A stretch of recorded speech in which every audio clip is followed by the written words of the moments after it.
So I'm here with Dr. Jake Doster at the Jackson Chiropractic Clinic here in Jackson, Tennessee.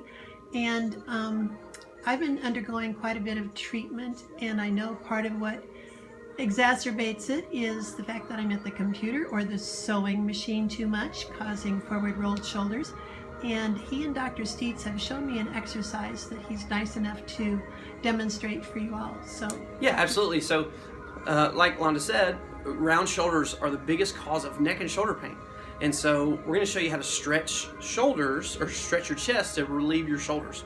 So most of the pain people feel from neck and shoulders comes actually from the front of the chest, which is kind of counterintuitive. So what we want to do is we want to open that chest up so the shoulders can sit back, and that allows your head to sit back over your shoulders, so we get rid of that forward head carriage. And one of the easiest ways to do that is to find a door frame. Most everybody has one of those around the house. And so you're going to put your arm in the door frame. You want your actual elbow to hit the door frame. And then we want your arm parallel with the floor. So you don't want it too high, you don't want it too low, you want it nice and level. So that what we're going to do is we're going to step through the door so that our foot steps out through that doorway. So if you're stretching your left side, you want to step with the left foot. So left arm up, left foot, you step through, let that knee bend a little bit, and you're going to keep the chest up, kind of push that chest forward. You're going to hold this opposite shoulder back. And if you have a hard time pulling that shoulder back, you can actually reach behind. If you got a belt loop on your pants and kind of stick your finger in that belt loop, that helps you hold that shoulder back. And you're going to lean through it, push that chest out and look the other way. And you're going to feel that stretch through the shoulder and into the chest.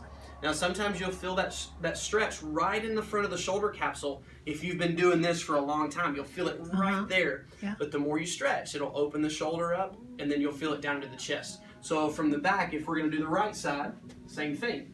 Step through, shoulder back, that lean, and lean into that. Okay. And you'll feel that stretch across the chest. And Dr. Steitz said it was really important to get the twist in there, to twist the other shoulder backwards. Yeah, you want to really hold that shoulder back, and then when you do that, you don't want to get too far this, but really lean into that, and you'll feel that too much. Now, a lot of times, some people don't have the lower body strength, or they've got an injury to the shoulder, like a rotator cuff or something like that. You have to be careful that you don't overstretch the shoulder joint itself, but as long as you're doing that, you feel the stretch in the chest, should be fine. Okay. But frequency is important. So and you hold it for how long? You want to hold for 12 to 15 seconds, 2 to 3 times per side when you stretch. Okay. And you want to stretch often throughout the day. So if you're sitting for 15, 20 minutes, 30 minutes at a time, you always want to take a break. So 1 to 2 breaks per hour.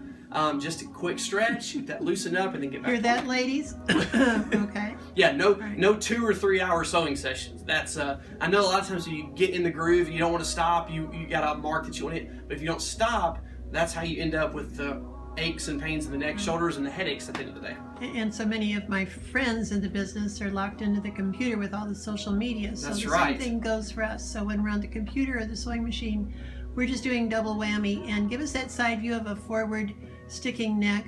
Yeah, that makes us look older, right, Dr. Right. Jake? So you don't want to be the little old lady everybody thinks about pushing the groceries at the grocery store like this. Right. So if you notice and I'll show you an example of this. If the shoulders are locked forward, so if I cross my arms and do this, and so I'm rounding my shoulders, I can only get my head back so far. I can only get it back that far. It's not going anywhere else. But if I take my arms and push my arms back like this, I can push my head all the way back.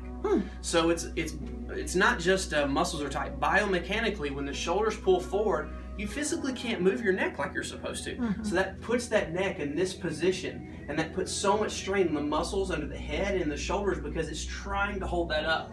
And so if we push shoulders back, we give your body a lot of help and support by doing that. And that's something easy that you can do at home that is free. It doesn't cost you any money. I was just going to say it's free. It's free. And it really does go a long way. My patients who take the time to do this stretch tell me, every single one of them who actually is taking the time, they say, yeah, that makes a big difference in how I feel at the end of the day. Okay, great. Thank you so much. No problem.